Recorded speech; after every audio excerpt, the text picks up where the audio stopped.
할렐루야! 오늘 하루도 주님과 동행하는 귀한 삶이 되시기를 바랍니다. 우리나라 사람들은 참 열심히 사는 것 같습니다. 나에게 주어진 삶의 환경을 더 좋고 더 훌륭하게 개선하기 위해서 참 열심히 살아갑니다. 그런데 그러면 그럴수록 오히려 삶에 대한 만족감이나 행복 지수가 올라가는 것이 아니라 떨어지는 것을 많이 느낍니다. 그래서 우리나라 사람들의 행복 지수는 그렇게 높지 않다고 말합니다. 그런데 오히려 환경이나 조건이 좋지 않지만 삶의 환경을 운명으로 받아들이는 그런 나라의 사람들은 오히려 불평등한 조건에도 불구하고 행복 지수가 높다고 이야기합니다. 과연 하나님께서 허락하신 인생의 부르심이란 무엇일까? 우리는 어떤 길을 가야 되는 것일까요? 그리스도인은 분명한 정체성을 가지고 살아가야 하는 존재입니다. 그리스도인의 분명한 정체성은 어떠한 직무를 수행하느냐, 그의 사역이나 내용이나 혹은 어떠한 일에 종사하느냐, 그런 직업의 형태에 달려있지 않습니다. 그리스도인의 정체성은 우선적으로 주님의 부르심에 있다고 할 수 있습니다. 주님은 우리에게 무엇을 시키시려는 분이라기보다는 우리가 무엇이 되게 하시도록 부르시는 분이십니다. 그리스도인이라는 말 그대로 그리스도를 닮아 가도록 부름받는 사람들이라고 말할 수 있습니다. 할례자이든 무할례자이든 종이든 주인이든 상관없습니다. 중요한 것은 그 사람에게 얼마나 깊고 진한 그리스도의 향기가 뿜어져 나는가, 그리스도의 모습이 드러나는가에 달려 있는 것입니다. 오늘 우리에게 주시는 하나님의 말씀을 함께 묵상하면서 하나님의 부르심을 묵상하시는 복된 하루가 되기를 소망합니다. 오늘 우리에게 주시는 하나님의 말씀을 함께 읽겠습니다. 오직 주께서 각 사람에게 나눠주신 대로 하나님이 각 사람을 부르신 그대로 행하라. 내가 모든 교회에서 이와 같이 명하노라. 할례자로서 부르심을 받은 자가 있느냐? 무할례자가 되지 말며 무할례자로 부르심을 받은 자가 있느냐? 할례를 받지 말라. 할례 받는 것도 아무것도 아니요 할례 받지 아니하는 것도 아무것도 아니로되 오직 하나님의 계명을 지킬 따름이니라. 각 사람은 부르심을 받은 그 부르심 그대로 지내라. 내가 종으로 있을 때에 부르심을 받았느냐? 염려하지 말라. 그러나 내가 자유롭게 될 수 있거든 그것을 이용하라. 주 안에서 부르심을 받은 자는 종이라도 주께 속한 자유인이요 또 그와 같이 자유인으로 있을 때에 부르심을 받은 자는 그리스도의 종이니라. 너희는 값으로 사신 것이니 사람들의 종이 되지 말라. 형제들아, 너희는 각각 부르심을 받은 그대로 하나님과 함께 거하라. 그리스도인이 세상에서 살아가는 모습은 매우 다양합니다. 그들의 배경, 신분, 여건, 관습, 환경 모두 다 다릅니다. 신앙적인 측면에서 그들이 받은 은사와 사명도 각기 다르고 부르심을 받은 상황도 다 다릅니다. 이런 상황과 환경에서 살아가는 그리스도인이 명심할 몇 가지의 원칙이 있습니다. 모든 교회가 실천해야 될 원칙이 있는 것입니다.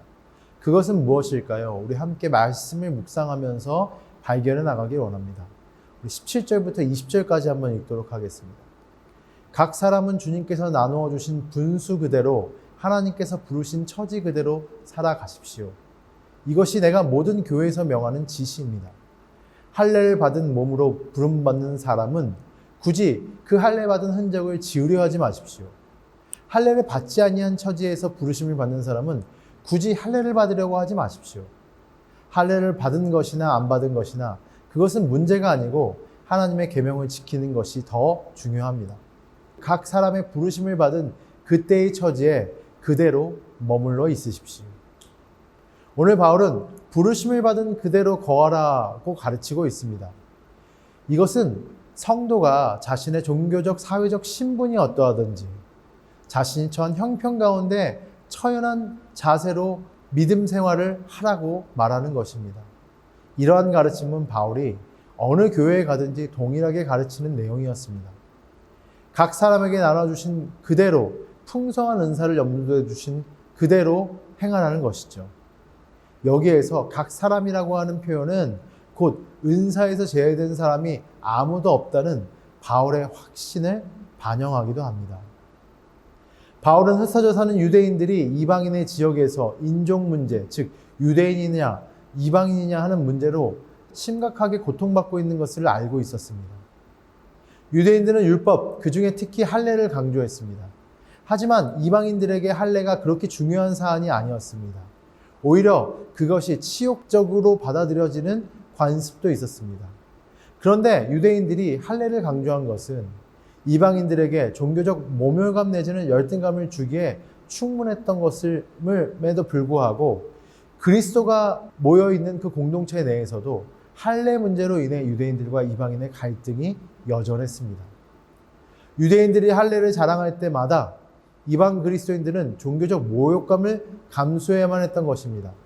이런 상황을 잘 알고 있는 바울은 할례자로서 부르심을 받은 자가 있느냐, 무할례자가 되지 말며 무할례자로 부르심을 받은 자가 있느냐, 할례를 받지 말라고 말합니다.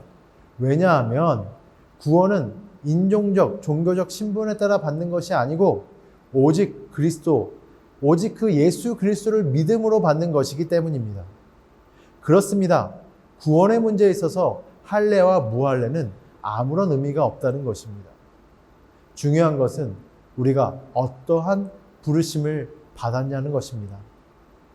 구원을 받은 시점에서 할례를 받았느냐, 받지 않았느냐는 전혀 중요하지 않은 문제라고 바울이 계속해서 말하고 있는 것처럼 하나님께서 부르신 위치 그대로 유지하고 살라고 계속해서 말하고 있습니다. 그리고 이것은 교회에서 세워준 기준이라고 말합니다. 하나님께서 부르신 상태 그대로 살아가라고 권면합니다. 어떤 상태에서 우리가 부름을 받았다는 것은 중요하지 않습니다. 부름을 받은 성도에게 가장 중요한 것은 하나님의 계명을 바르게 지켜 행하는 것입니다. 재물이 많고 적음에 따라 하나님의 사랑이 변하는 것도 아닙니다. 하나님께서 부름받는 모습 그대로 성도는 존귀하고 귀한 존재입니다. 부르심을 받은 그대로 지내는 것은 각각 부르심을 받은 상태는 다르지만 하나님은 그들이 가진 모든 차이와 장명을 허무셨다는 것을 암시하고 있습니다. 할례 문제 이외에도 각 사람의 신분에 대한 문제가 있었습니다. 바울은 각 사람이 어떠한 신분의 부르심을 받았는지 복음 안에서 새로운 신분이 주어진다고 말합니다. 우리 21절, 23절 읽습니다. 노예일 때 부르심을 받았습니까? 그런 것에 마음을 쓰지 마십시오. 그러나 자유로운 몸이 될 수 있는 기회가 있으면 어떻게 해서든지 그것을 이용하십시오. 주님 안에서 노예로서 부르심을 받은 사람은 주님께 속한 자유인입니다. 그와 같이 자유인으로 부르심을 받는 사람은 그리스도의 노예입니다. 우리 계속해서 23절 읽습니다. 여러분은 하나님께서 값을 치르고 사신 사람입니다. 그러므로 사람의 노예가 되지 마십시오. 종으로 있다가 예수를 믿는 사람이 있었습니다. 그들에게는 그런 것에 대해서 염려하지 말라고 바울은 권면하고 있습니다. 그렇지만 자유를 얻을 기회가 있다면 자연스럽게 자유를 얻도록 하라고 바울은 권하고 있습니다. 바울이 이렇게 권하는 데는 이유가 있었습니다. 당시 노예들의 반란이 일어나 아주 잔인하게 진압되었습니다. 그런 상황이 많았기 때문에 바울은 무리하게 자유를 얻으려고 하다가 목숨을 잃는 것을 안타깝게 생각했던 것입니다. 그래서 종이라고 너무 염려하지 말고 그대로 지낼 것을 권면한 겁니다. 그런데 때때로 자유로움을 얻을 수 있는 기회가 주어지기도 했습니다. 그럴 때 바울은 적극적으로 자유를 받으라고 합니다. 그러나 만약 이런 기회가 주어지지 않는다면 무리해서 목숨을 잃지 말고 그대로 지내라고 권면하는 것이 오늘 바울의 권면의 중점 내용입니다. 바울이 이렇게 권한 이유는 우리 그리스도인들에게는 영적인 자유가 더 중요하기 때문입니다. 육적인 자유도 중요하지만 우리 모두는 주 안에서 부르심을 받은 자로서 비록 신분은 종일지라도 주님께 속한 자유인인 반면에 자유로 부르심을 받는다고 해도 그리스도의 종으로 살아가야 한다는 것이죠. 그러므로 무리하게 육체를 자유로 얻으려고 하다가 목숨을 잃지 말고 부르심을 받은 그대로 지내면서 진정한 영적 자유를 얻으라고 바울이 권면하고 있는 것입니다. 그리스도께서 자신의 목숨을 값으로 지불하고 죄의 노예가 되었던 우리들을 사셨기에 더 이상 우리는 죄의 종이 아닙니다. 완전히 해방된 자유인입니다. 그러므로 이제 더 이상 사람들의 종이 되어서는 안 됩니다. 당시 인간의 철학과 종교적 제도들은 성도들을 종으로 삼고 억압하려고 했습니다. 이제 그리스도인들은 그런 거에 매일 필요가 없습니다. 왜냐하면 우리는 우리 예수 그리스도께서 우리 모두를 위해서 값을 지불하시고 우리 모두를 해방시키신 자유인이시기 때문입니다. 오늘 말씀을 정리하고자 합니다. 우리의 모든 신앙생활을 하다 보면 서로가 다름의 모습들이 있습니다. 이것은 다름이지 틀린 것이 아닙니다. 그러나 종종 우리는 그것이 틀렸다고 비난하고 나와 다른 모습들을 혹은 정죄합니다. 사도 바울은 분명하게 이야기하고 있습니다. 우리 모두는 각자의 부르심이 다른 것이지 틀린 것은 아니다 라고 말하고 있는 것입니다. 우리 모두는 그리스도 예수 안에서 자유인입니다. 더 이상 죄에 얽매이지 않는 죄의 종도 아니고 더 이상 세상의 관습에 빠져서 하나님을 배반하는 어리석은 사람들도 아닙니다.